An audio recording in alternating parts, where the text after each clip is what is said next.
Hello friends, welcome to my channel Studyversity.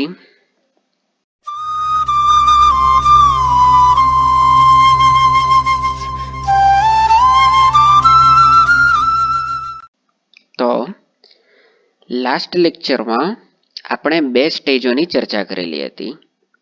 આજે આપણે એનાથી આગળ વધીએ અને કંઈક બીજું જોઈએ, બરોબર? તો શું થાય છે? હવે થાય છે વોટિંગ, બરોબર?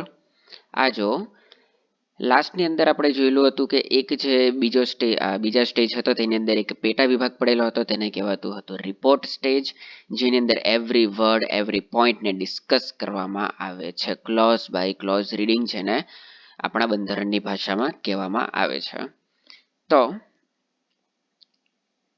દરેક પ્રકારની ચર્ચા ડિસ્કશન થાય છે, ડિબેટ થાય છે, ખુરશીઓ તૂટે છે. ત્યાર પછી શું થાય? ત્યાર પછી થાય છે વોટિંગ. કેવી રીતે થાય છે વોટિંગ? દરેક પ્રકારની ડિસ્કશન બાદ પીઓ દ્વારા સૂચન કરવામાં આવે છે કે ચાલો હવે આપણે કરીશું સાઉન્ડ વોટિંગ. કયું? Sound voting. અને આ જ વોટિંગ થયેલું હતું હાલમાં જ્યારે એગ્રીકલ્ચર બિલ પાસ કરવાનું હતું તે સમયે. તો આ ઘણી જ કરંટ ન્યૂઝ છે અને આ ઘણી અલગ રીતે વિવાદમાં પણ આવેલું હતું, કોન્ટ્રોવર્સી ચર્ચામાં. તેની પણ આપણે ચર્ચા કરીશું. પહેલા જોઈ લઈએ કે એક્ઝેક્ટલી સાઉન્ડ વોટિંગ છે શું.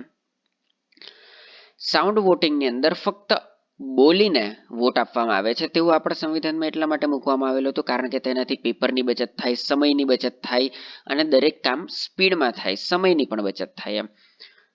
તો આની અંદર જે પ્રિસાઇડિંગ ઓફિસર છે તે કહેશે તેના દરેક ગૃહોના સભ્યોને કે ભાઈ જે લોકોને યસ હોય તે લોકો હાથ ઉપર કરીને બોલશે આઈ. શું? આઈ. અને નો વાળા કહેશે નો.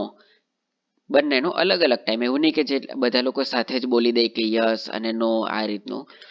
પણ સૌથી પહેલા બોલશે કે ભાઈ તે પૂછશે કે ભાઈ those who are in favour say aye. આ રીતનું બોલશે પ્રિસાઇડિંગ ઓફિસર. એટલે જેટલા પણ ફેવરમાં હશે એ લોકો બોલશે આઈ. ત્યારબાદ પ્રિસાઇડિંગ ઓફિસર બોલશે કે those who are not in favour say no. એટલે હાથ ઉપર કરીને એ લોકો બોલશે નો.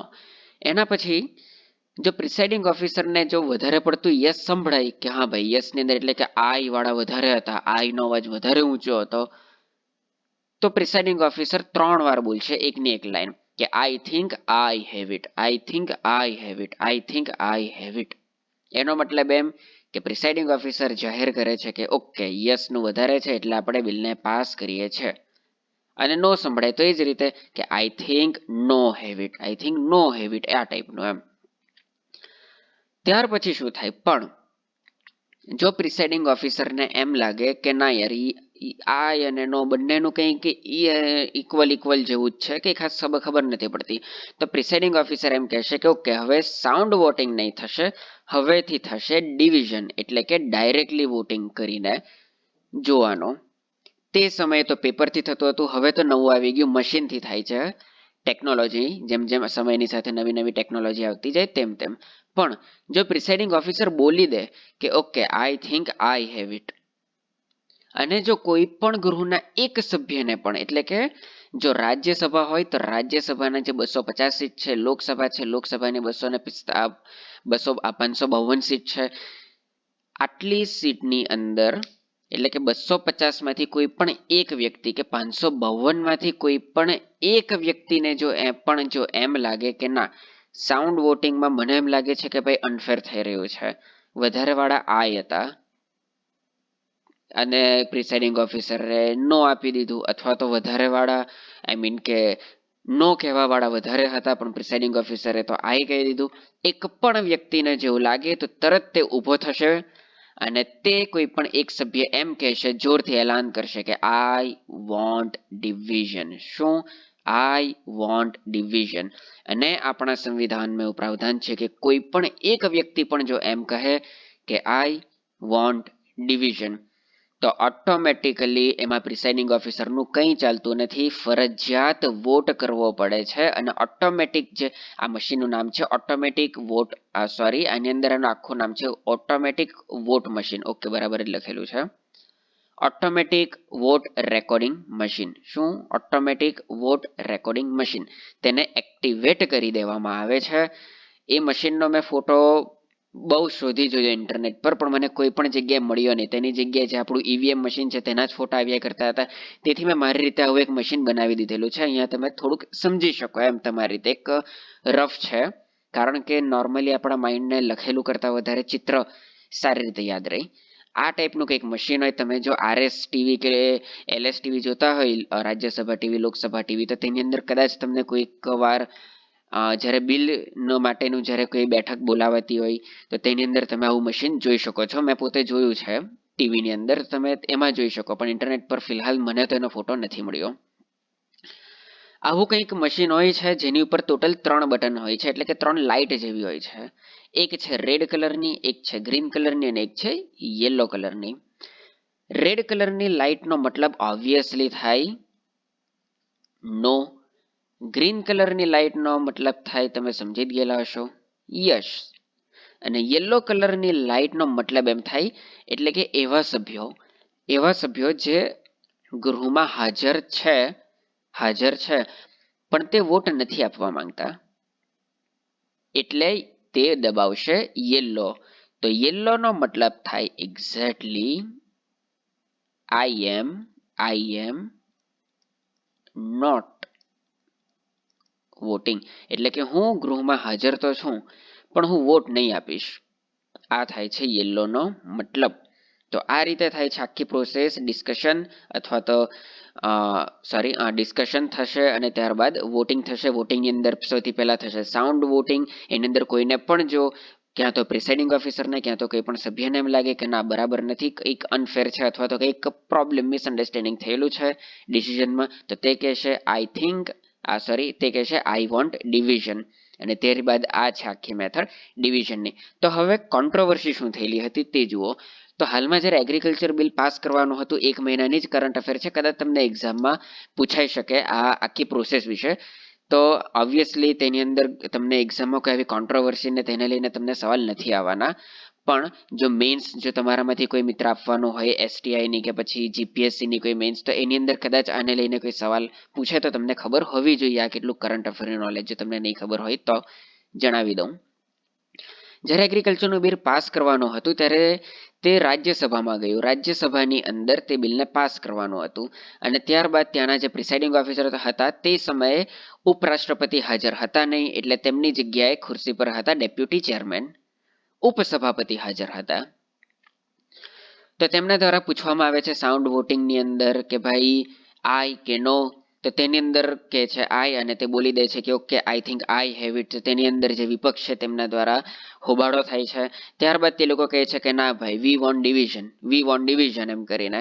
ઉપસભાપતિનો ત્યારબાદ કોન્ટ્રોવર્સી તે થયેલી હતી એકોર્ડિંગ ટુ વિપક્ષ કે અમે તો કહેલું હતું કે ભાઈ વી વોન્ટ ડિવિઝન અને એકોર્ડિંગ ટુ કોન્સ્ટિટ્યુશન અમને તો ડિવિઝન મળવું જોઈએ, એટલે કે આ રીતે આ જે પ્રોપર વોટિંગ છે આ રીતે થવું જોઈએ, પણ આ રીતનું તેમણે કર્યું નથી.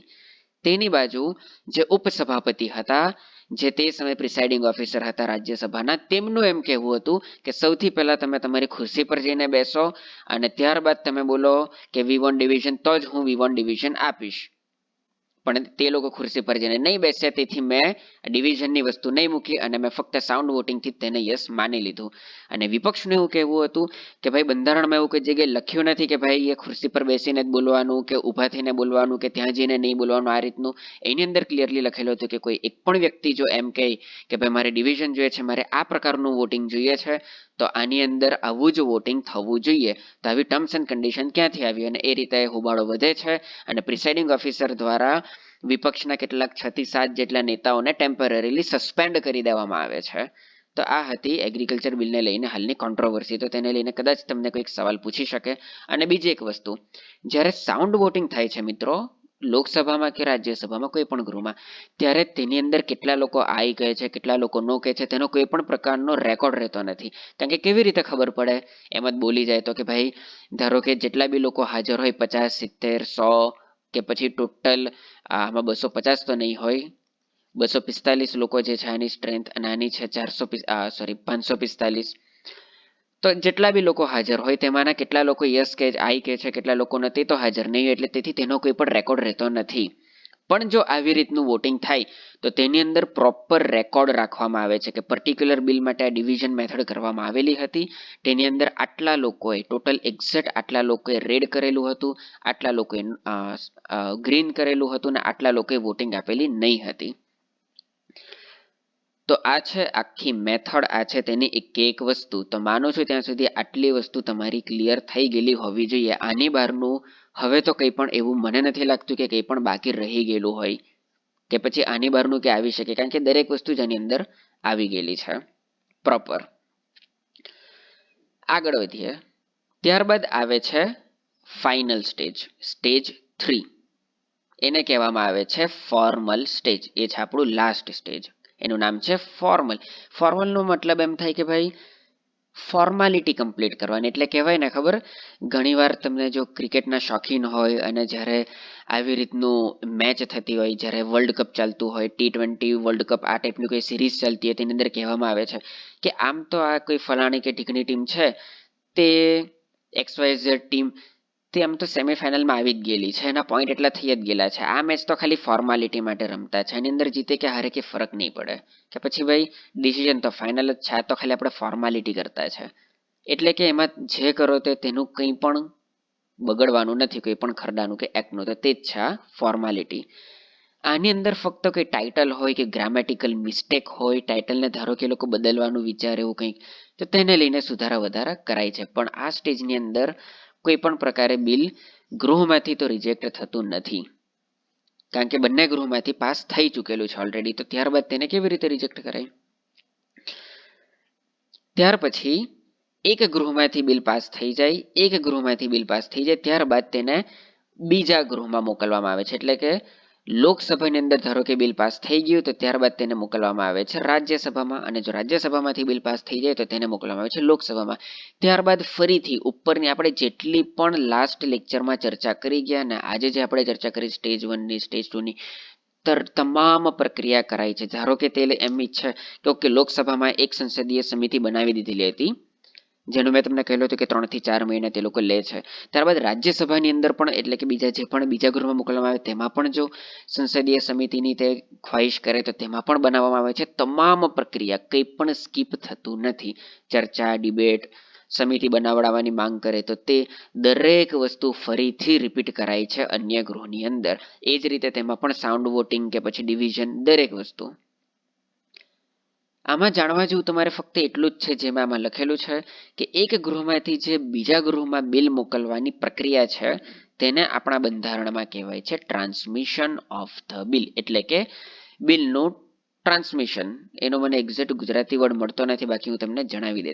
એટલે કે પ્રકારે ટ્રાન્સફર કરવું, એમ બીજાને મોકલવું, એમ એટલે સમજી જજો શું કહેવાય છે ને, ટ્રાન્સમિશન ઓફ ધ બિલ.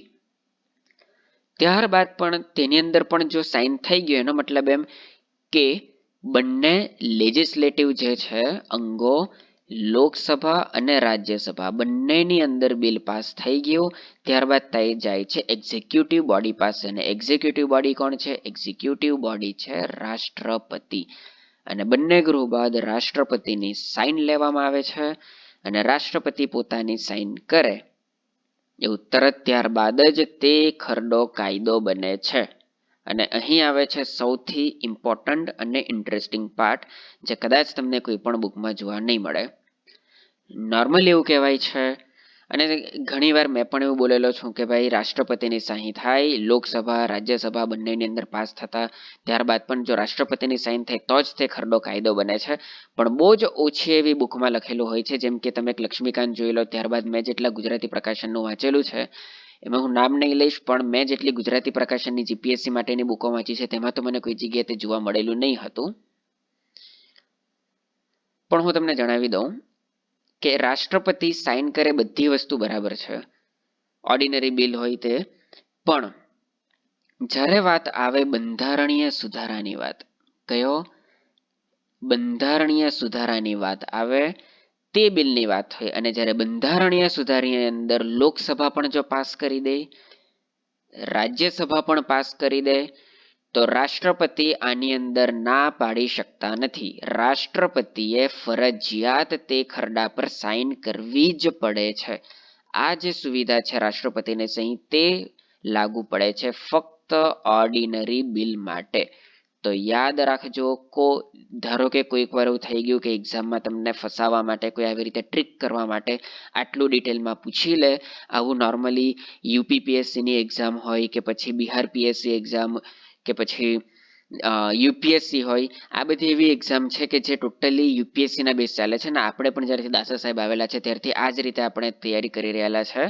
યુપીએસસીના લેવલનું જ આપણું સ્ટ્રક્ચર છે જીપીએસસી ક્લાસ 1-2 ની એ રીતનું. પણ તે જે બધી છે તેની અંદર વર્ષોથી આ રીતનું ચાલી રહેલું છે. તો એના જો તમે પેપર જુઓ જૂના પ્રીવિયસ યરના, તો તેની અંદર આવા સવાલો જોવા મળે છે વિદ્યાર્થીઓને કન્ફ્યુઝ કરવા માટે. કારણ કે આ વસ્તુ એકદમ અંદરોની છે અને મોટાભાગે આપણે ખાલી બેઝિક જ ઉપરનું જોઈએ છે. તેથી 99% કે 90% જેટલા વિદ્યાર્થીઓને આ વાતની ખબર જ નથી હોતી અને તે લોકો ખુશ થઈને આવી જાય છે કે ઓકે, અમને તો ભાઈ બંધારણની પૂરેપૂરી વસ્તુ આવડેલી. પણ તમારે આ ભૂલ કરવાની નથી. તમારે યાદ રાખવાનું છે કે રાષ્ટ્રપતિને ના પડવાની જે ઓથોરિટી છે સાઇન કરવાની, તે ફક્ત ઓર્ડિનરી બિલ માટે છે. કયું? ઓર્ડિનરી બિલ માટે.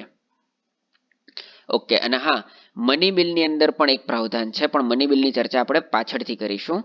મની બિલની અંદર રાષ્ટ્રપતિને લઈને ઓથોરિટી કેવી છે તે. તો પણ હાલમાં એટલું યાદ રાખો કે ઓર્ડિનરી બિલ માટે છે. મની બિલમાં પણ કંઈક આવું જ છે, ખાલી જરાક ફેર છે. પણ હું તમને હાલમાં નહીં કહીશ, કારણ કે હાલમાં તમારે સૌથી પહેલા એ સમજવું જરૂરી છે કે મની બિલ એક્ઝેક્ટલી શું છે અને કેવી રીતે તે કામ કરે છે. તેથી થોડીક અલગ સિસ્ટમ છે ખાલી. પણ હાલમાં એટલું યાદ રાખો કે આપણે હાલમાં આ જે ફાઇનલ સ્ટેજની ચર્ચા કરીએ તેની પૂરતું રાષ્ટ્રપતિ જો સહી કરે તો તે પાસ થાય છે, નહીં કરે તો બિલ જાય છે ફેલ. અને આ જે વસ્તુ છે તે છે ફક્ત ઓર્ડિનરી માટે. ઓકે. બંધારણને સુધારીને તો તેને ફરજિયાત પાસ કરવું જ પડે છે, રાષ્ટ્રપતિએ સાઇન કરવી જ પડે છે. શા માટે બંધારણ સુધારામાં રાષ્ટ્રપતિએ ફરજિયાત સાઇન કરવી પડે છે? એનું રીઝન શું? એનું રીઝન આપણે નેક્સ્ટ વિડીયોમાં જોઈશું. કારણ કે તેની અંદર આપણે બહુમતીઓની ચર્ચા કરવામાં કરીશું કે સામાન્ય બહુમતી કોને કહેવાય, વિશિષ્ટ બહુમતી કોને કહેવાય, એક્સેટ્રા એક્સેટ્રા. મની બિલની અંદર રાષ્ટ્રપતિને લઈને થોડાક અલગ પ્રાવધાન છે, તેની ચર્ચા આપણે નેક્સ્ટ વિડીયોમાં, એટલે કે આવતીકાલનો વિડીયો અથવા તો લગભગ એના પછીના વિડીયોમાં આવી જ જશે. તેમાં પણ આપણે તે જોઈ લઈશું. આ તો વાત થઈ કે બિલ બરાબર રીતે જ્યાં કરે, પણ બિલ ફેલ પણ થઈ શકે. તો બિલ પાસ નહીં થઈ શકવાની કન્ડિશન કેટલી છે? તો 3 એવા કેસ છે ટોટલ કન્ડિશન જેમાં બિલ પાસ નહીં થઈ શકે. બિલ ફેલ જાય તો ફેલ થવાના કારણ કયા? તે છે આ 3 કારણો. પહેલું, એક ગૃહ પાસ કરે પણ બીજું ગૃહ જો બિલને પાસ નહીં કરે તો ઓબ્વિયસલી તે ફેલ થઈ જશે, તે પાસ થયેલું કહેવાશે નહીં. આ તો કોમન સેન્સ છે. બીજું કયું છે કન્ડિશન? બીજી કન્ડિશન એ કે છે એક ગૃહ પાસ કરે એટલે કે માની લો કે લોકસભાએ બિલને પાસ કરી દીધું, ત્યારબાદ તે જાય છે બીજા ગૃહ પર એટલે કે રાજ્યસભા. રાજ્યસભા કહે છે કે ભાઈ અમને બધી વસ્તુ બરાબર લાગે છે, પણ આ અમુક સૂચનો એવા છે સુધારા વધારા કે જે અમને લાગે છે કે તમારે આટલી વસ્તુ કરવી જોઈએ. આટલા બીજા કેટલાક પ્રાવધાનો અથવા તો 1 કે 2 પ્રાવધાન એવા છે જેમને પ્રોબ્લેમેટિક લાગે છે, તો તેને હટાવી લો. ત્યારબાદ ફરીથી તે જાય છે જે પ્રથમ ગૃહ છે એટલે કે લોકસભા પાસે. તે પ્રથમ ગૃહ હોય તો તેની પાસે જાય છે. લોકસભા કહે છે કે ના ભાઈ, અમને તો બરાબર જ લાગે છે, અમને નથી લાગતું કે તમારા જે સૂચનો છે તેને એપ્લાય કરવા જોઈએ, તો અમે તો ભાઈ નહીં કરીશું આને એપ્લાય. તો એવા કેસમાં ભાઈ રાજ્યસભા એમ કહી શકે કે ઓકે, તમે જો આ બધા સૂચનો નહીં માનો તો અમે આ બિલને રિજેક્ટ કરી દઈએ. એટલે કે જો આમાં લખેલું છે કે બીજું ગૃહ તે સૂચનો કરવાની સલાહ આપે અને એને પહેલું ગૃહ રિજેક્ટ કરે. એટલે કે આ પહેલું ગૃહ કહી દે કે ના ભાઈ, અમે તમારા સૂચનો નહીં અપનાવીને ઓબ્વિયસલી જો બીજા ગૃહના સૂચનો પ્રથમ ગૃહ રિજેક્ટ કરે તો બીજું ગૃહ આખો ખરડો જ રિજેક્ટ કરી દે. તો આવા કેસમાં પણ બિલ પાસ નહીં થઈ શકે.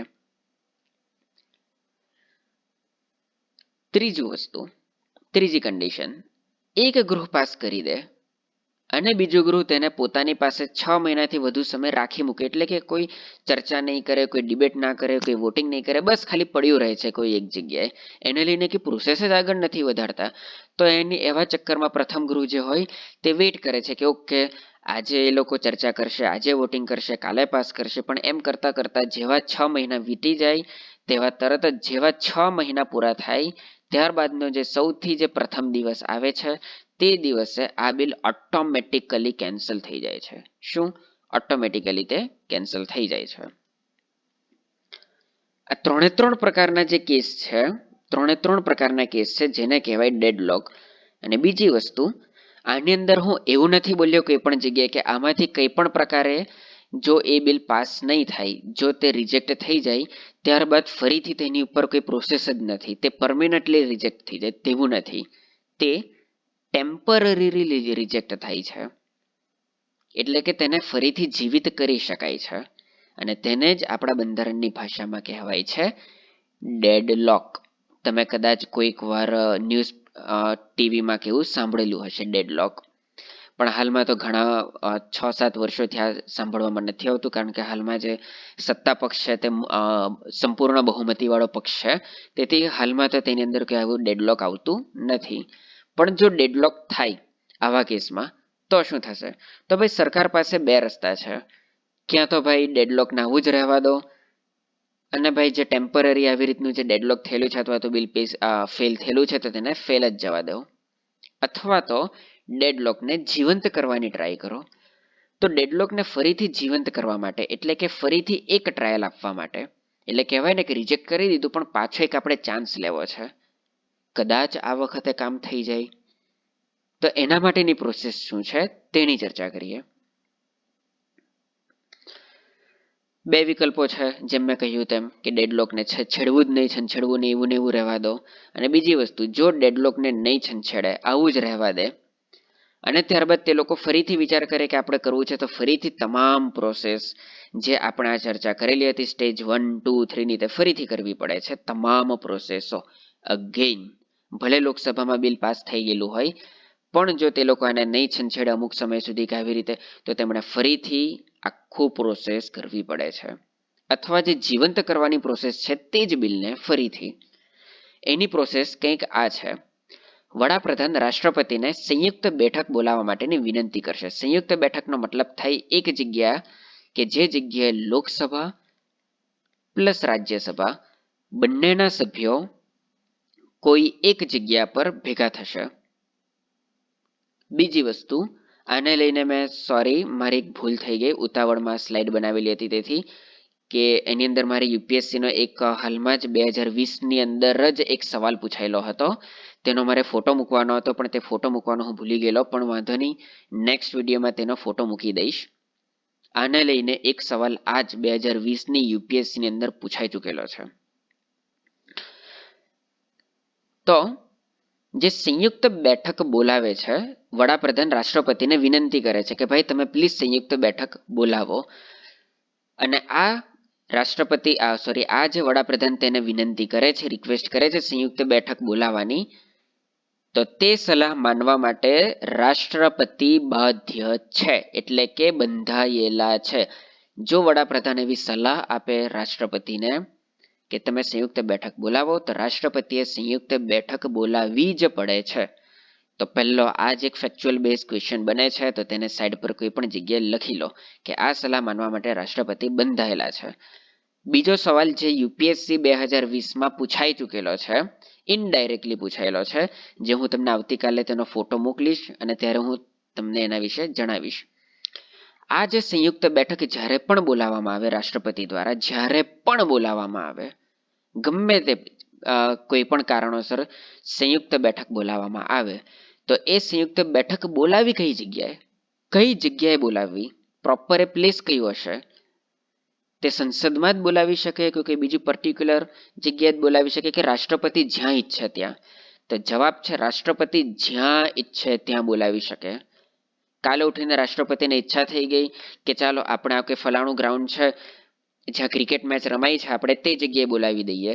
રાષ્ટ્રપતિને ઈચ્છા થઈ ગઈ કે ના, આપણે સંયુક્ત બેઠક વાનખેડે સ્ટેડિયમમાં ગોઠવવી છે, તો ત્યાં પણ તે તેને ગોઠવી શકે.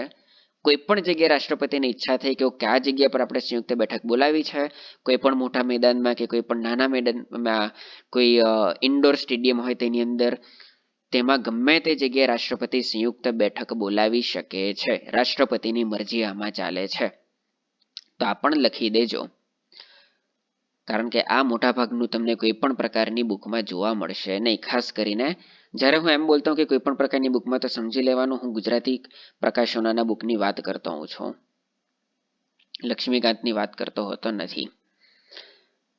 ઓકે, આ જે સંયુક્ત બેઠકનું પ્રાવધાન છે તે પ્રાવધાન છે આપણા આર્ટિકલ 108માં. આ પણ યાદ રાખવાનું છે. સંયુક્ત બેઠકનું જે પ્રાવધાન છે તે છે આર્ટિકલ 108ના અંતર્ગત 108માં જણાવવામાં આવેલું છે કે રાષ્ટ્રપતિ સંયુક્ત બેઠક બોલાવી શકે છે, અને ક્યારે બોલાવી શકે છે તેના પણ પ્રાવધાનો છે. આ સંયુક્ત બેઠકનું સંચાલન ક્યાં તો સ્પીકર કરશે, સૌથી ફર્સ્ટ પ્રાયોરિટી સ્પીકર હોય તો સ્પીકર જ કરશે. જો સ્પીકર હાજર ન હોય કોઈ પણ કારણોસર તો કરશે ડેપ્યુટી સ્પીકર. ડેપ્યુટી સ્પીકર પણ હાજર ન હોય તો કરશે ડેપ્યુટી ચેરમેન. પણ આમાં કોઈ પણ જગ્યાએ સભાપતિ અથવા તો ચેરમેન આ સંયુક્ત બેઠકનું સંચાલન કરી શકે નહીં. શા માટે નહીં કરી શકે? કારણ કે તે સભાપતિ છે આપણા એક્સ ઓફિશિયો ઉપરાષ્ટ્રપતિ, અને ઉપરાષ્ટ્રપતિ બેમાંથી કોઈ પણ ગૃહના સભ્ય નથી. અને સંયુક્ત બેઠકનો નિયમ છે કે તેનું સંચાલન ફક્ત અને ફક્ત એવો જ વ્યક્તિ કરશે કે જે કોઈ પણ એક ગૃહનો એટલીસ્ટ કોઈ પણ એક ગૃહનો સદસ્ય હોવો જોઈએ. ઓકે, આ સંયુક્ત બેઠકમાં ફરીથી તમામ સ્ટેજને ફોલો કરવામાં આવે છે. એટલે કે ચર્ચા થાય છે, ડિબેટ થાય છે, ત્યારબાદ વોટિંગ થાય છે અંતમાં, અને એનો જે નિર્ણય આવે છે તે નિર્ણયને અંતિમ માનવામાં આવે છે. એટલે કે એકવાર આની અંદર સંયુક્ત બેઠકમાં જો આવી ગયું યસ, પાસ થશે, તો તે પાસ થઈને જ રહેશે. અને જો કહી દે છે કે નો, અમે પાસ નહીં કરીએ, તો ત્યારબાદ ગમે તેટલો સત્તાપક્ષ થંભ પછાડા કરે, તે બિલને નો જ માનવામાં આવે છે. ત્યારબાદ છતાં પણ જો તેને ફરીથી એ બિલને પાસ કરવું હોય, તો જેમ મેં કહ્યું આગળ તેમ તેને ફરીથી તમામ પ્રોસેસો કરવી પડે છે. એટલે કે જો લોકસભા હોય તો લોકસભાની અંદર ફરીથી તે બિલને ઇન્ટ્રોડ્યુસ કરવામાં આવે છે, ફરીથી તમામ 1, 2, 3 સ્ટેજ કરવામાં આવે છે, ફરીથી તેને અન્ય ગૃહમાં મોકલવામાં આવે છે, તેની અંદર પણ સ્ટેજ 1, 2, 3 આ ટાઈપનું આગળ સમજી જાઓ. આ નિર્ણયની અંદર જો હા આવે તો તે જાય છે ખરડો રાષ્ટ્રપતિ પાસે, અને રાષ્ટ્રપતિને સાઇન કરવા માટે મોકલી દેવામાં આવે છે. રાષ્ટ્રપતિ તેને સાઇન કરે છે, અને ત્યારબાદ તે ખરડો બની જાય છે કાયદો. તો યાદ રાખજો. અન્ય કેટલાક ફેક્ટ છે અંતમાં, તે આપણે જણાવી લઈએ. 108 અંગેની જે સંયુક્ત બેઠક છે તેનું પ્રાવધાન તે મની બિલ અને બંધારણીય સુધારા બિલ માટે લાગુ પડતું નથી. આઈ રિપીટ, એ ફક્ત ઓર્ડિનરી એટલે કે જે સામાન્ય ખરડો છે, અથવા તો ફાઇનાન્શિયલ એટલે કે નાણાકીય વિધેયક છે, તેના માટે જ સંયુક્ત બેઠક લાગુ પડે છે. મની બિલ અને બંધારણીય સુધારા માટે આ લાગુ પડતું નથી.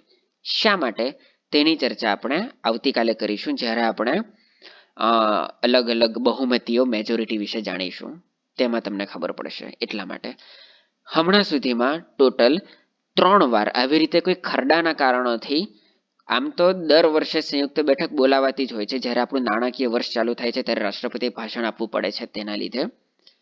પણ આવો કોઈ ખરડો કાયદો એટલે કે કોઈ વિધેયક અટકી ગયેલું હોય અને તે વિધેયકને રિવાઇવ કરવા માટે એટલે કે જીવંત કરવા માટે સંયુક્ત બેઠક બોલાવી પડેલી હોય, તેવા ફક્ત 3 કેસ થયેલા છે આપણા ઇતિહાસમાં. એમાંનો એક છે ડાવરી એટલે કે દહેજ. દહેજને અંગ્રેજીમાં કહેવામાં આવે છે ડાવરી. દહેજ પ્રતિબંધક કાયદો એક હતો, ડાવરી પ્રોહિબિશન એક્ટ 1956. આના માટે સંયુક્ત બેઠક બોલાવવામાં આવેલી હતી. એક હતી બેન્કિંગ સર્વિસ કમિશન એક્ટ 1978 એના માટે, અને એક હતું પોટા 2002 ની અંદર એટલે કે પ્રિવેન્શન ઓફ ટેરરિઝમ એક્ટ. આના માટે પણ સંયુક્ત બેઠક બોલાવવામાં આવેલી હતી. તો આ હતા ટોટલ 3 એક્ટ. ઓકે, તો આવતા વિડીયોમાં આપણે ઘણું બધું સમજવાનું છે, અને આવતીકાલના વિડીયોમાં ઘણું બધું તમને કન્ફ્યુઝન થઈ શકે તેવું આવે છે, કારણ કે નેક્સ્ટ વિડીયોમાં આપણે જોવાના છીએ બહુમતી મેજોરિટી વિશે, કે કેવી રીતે વોટ કરવામાં આવે છે. ઓર્ડિનરી બિલની અંદર કેવી બહુમતી જોઈએ, બંધારણીય સુધારા માટે કેવી બહુમતી જોઈએ, મની બિલ માટે કેવી બહુમતી જોઈએ, તે ઘણું જ કન્ફ્યુઝન છે. તેથી આવતીકાલે તમે એકદમ ફ્રેશ માઇન્ડથી આ વિડીયો જોવાનું રાખજો, તેવું હું આગ્રહ રાખું છું. તો જો તમને વિડીયો પસંદ આવેલો હોય તો તેને લાઇક કરી દેજો, શેર કરી દેજો અને સબસ્ક્રાઇબ કરી દેજો. અને કોઈ પણ તમારા ક્વેશ્ચન હોય તો તમે તેને કોમેન્ટ સેક્શનમાં પૂછી શકો છો. આપણા વિડીયો સોમવારથી શનિવાર બપોરે 2 વાગ્યે અપલોડ થતા રહેશે. તો મળીએ છીએ આપણા નેક્સ્ટ લેક્ચરમાં. ત્યાં સુધી stay safe, keep learning. Thank you very much and જય હિન્દ. મળીએ છીએ.